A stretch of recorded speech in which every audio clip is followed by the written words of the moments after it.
Dahlah bagi anak. Apa kata dia? Tuan-tuan, kalau boleh ingat, insya-Allah. Katanya ialah, aku berjuang untuk khusyuk dalam sembahyang 20 tahun. Selama 20 tahun kemudian baru aku rasa kesedapan sembahyang.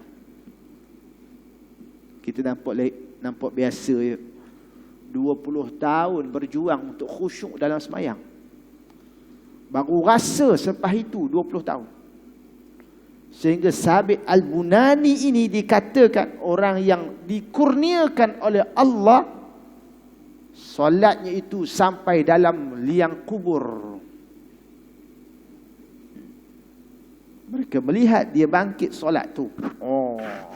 Punya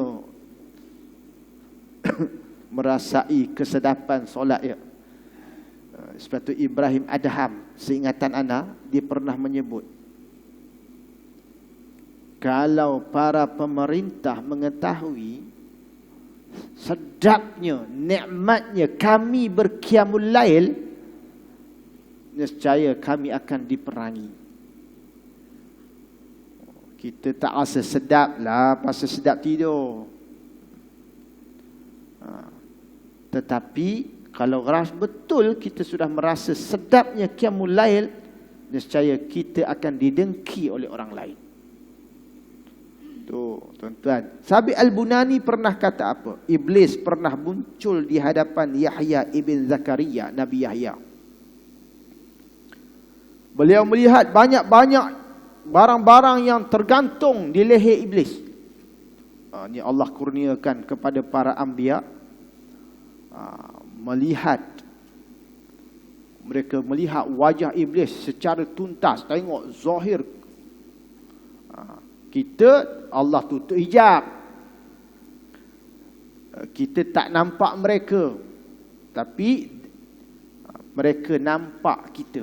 Mereka tengok je, ini dah lebih 30 minit dah ni. Dia kata, dia ingatkan kita. Betul sikit, lagi 6 minit. Dia dah tengok kita. Kita tak nampak mereka. Tetapi satu ketika iblis zahirkan rupa mereka di hadapan Nabi Yahya.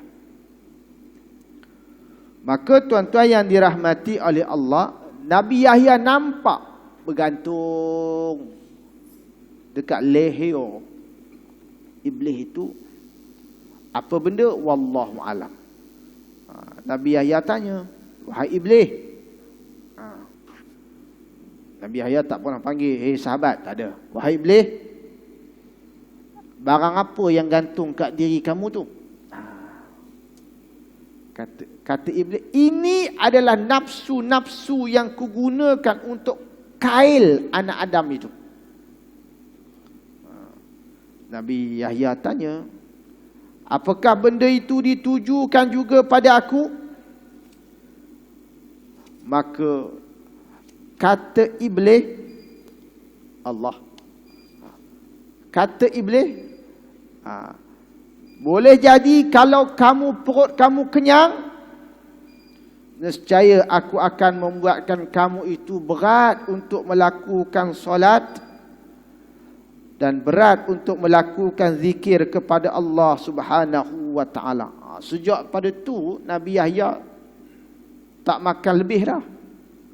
Dia tahu perut kenyang ni punca malas lah. Ada satu kata-kata ahli tasawuf. Dia berkata, kita ni kalau perut kenyang, anggota lain lapar. Betul pun. Kalau perut kita kenyang, cukup serbi, mata jadi lapar nengok orang. Nengok itu, nengok ini, macam-macam lah. Kalau perut lapar, anggota lain kenyang. Bila perut lapar, kepala otak tak fikir dah. Itu dan ini, telinga pun tak dengar itu dan ini, mata pun haram nak memandang benda-benda yang tak apa nak dipandang. Sebab perut lapar.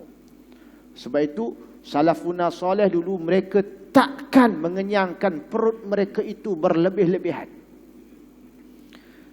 Nah, iblis sudah declare kepada Nabi Yahya, Supaya bila anda kenyang, anda akan tertidur, menyebabkan solat tak buat, menyebabkan perbuatan-perbuatan yang biasa anda buat, anda akan tinggalkan bila perut sudah kenyang.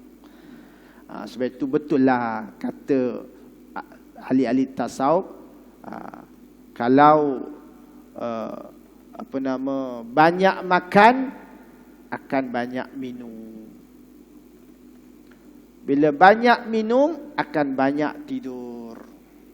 Bila banyak tidur akan kurang ibadat. Betul lah. Orang ni kalau banyak makan, confirm banyak minum. Bila banyak minum akan banyak merolohnya itu. Banyak tidurnya itu. Kalau banyak tidur akan kuranglah ibadat. Dan ada pun tuan-tuan yang dirahmati oleh Allah Subhanahu wa taala, bermula daripada itu Nabi Yahya berjanji kepada Allah, dia tak akan memenuhkan perutnya itu dengan makanan. Iblis laknatullah juga pernah menampakkan dirinya kepada Nabi kita Nabi Muhammad sallallahu alaihi wasallam.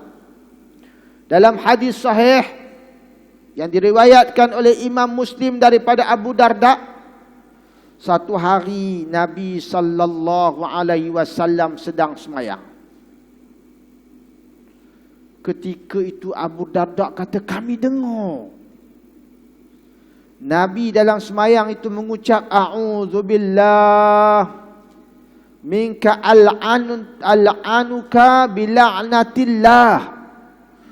Aku berlindung kepada Allah darimu, aku melaknatmu dengan laknat dari Allah. Sahabat dengar Nabi sebut gitu. Kemudian Nabi hulurkan tangannya 3 kali, seolah-olah baginda ambil sesuatu.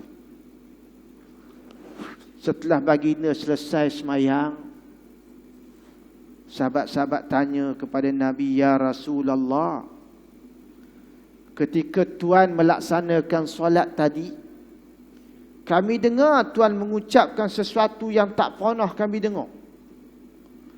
Dan kami juga melihat Tuan menghulurkan tangan. Rasulullah bersabda, iblis mendatangiku dengan membawa bintang daripada bara api dan hendak mencampakkannya ke wajahku. Kemudian aku menyebut, aku berlindung kepada Allah 3 kali. Kemudian aku berkata, aku melaknatmu dengan laknat Allah. Setelah itu Nabi sallallahu alaihi wasallam menangkapnya. Demi Allah, sekiranya bukan kerana doa saudaraku Sulaiman, nescaya akan kuikat, kata Nabi, di tiang masjid untuk menjadi mainan kepada anak-anak penduduk Madinah. Itu nak ceritanya tuan-tuan, bahawasanya Nabi sendiri melihat kedatangan iblis mengganggunya. Subhanallah. Sebab itu kalau bukan kerana doa Nabi Sulaiman, yang Nabi Sulaiman berdoa, ya Tuhanku, ampunilah aku dan anugerahkanlah aku kepadaku kerajaan yang tidak dimiliki oleh seorang jua pun sesudahku. Yang boleh kontrol iblis apa semua ni, kontrol makhluk ni, Nabi Allah Sulaiman seorang je. Kalau tidak kerana doa Nabi Allah Sulaiman, nescaya Nabi ikat kat tiang masjid, jadi mainan berbudak ialah. Berbudak boleh main dengan setan ya. Boleh jadi mainan ya. Tuan-tuan yang dirahmati oleh Allah Subhanahu wa taala, ini salah satu daripada penceritaan yang kita baca pagi ini, supaya paling tidak modus operandi syaitan itu kita ketahui. Kerana sukar hidup kita kalau kita membiarkan diri ini dipergauli oleh syaitan laknatullah, oleh iblis. Tuan-tuan yang dirahmati oleh Allah, ada kawan tanya, iblis yang ganggu Nabi Adam tu hidup ke lagi ke hidup? Iblis ni memang umurnya panjang. Hak setan ganggu pun tak terbuat kita. Kalau iblis yang ganggu Nabi Adam, turun ngacau kita, out lah terus. Na'udzubillahi min zalik. Allah panjangkan umur mereka sampai ke hari kiamat. Mereka masih hidup. Subhanallah, umur mereka sekor-sekor. Memang panjang sungguh, dan mereka itu lagi otai, lagi berbisa. Sebab itu mudah-mudahanlah tuan-tuan, paling tidak baca satu doa, amalkan. Doa ini ada dalam maksurat. Jangan lupa setiap hari, a'udzu bikalimatillahi tammat min syarri ma khalaq. Ada lagi sebab itu, wa dzara'a wa bara'a wa min syarri ma yanzilu minas sama' wa min syarri ma ya'ruju fiha min syarri fitanil laili wan nahar. Panjang lagi, paling tidak a'udzu bikalimatillahi tammat min syarri ma khalaq. Aku berlindung dengan kalimah Allah yang sempurna dari kejahatan setiap makhluk ciptaannya. Wallahu a'la wa a'lam. Wa sallallahu ala sayyidina Muhammad wa ala alihi wa sahbihi wa baraka wa sallam. Walhamdulillahi rabbil alamin. Allahumma anfa'na bima 'allamtana wa 'allimna ma yanfa'una wa zidna 'ilma. Allahumma faqihna fid din wa 'allimna al-hikmata wat ta'wil wahdina siratakal mustaqim. Wa sallallahu ala sayyidina Muhammad wa ala alihi wa sahbihi wa baraka wa sallam. Walhamdulillahi rabbil alamin. Aqulu qawli hadha wa astaghfirullah al-azim li wa lakum. Wassalamu alaikum warahmatullahi wabarakatuh.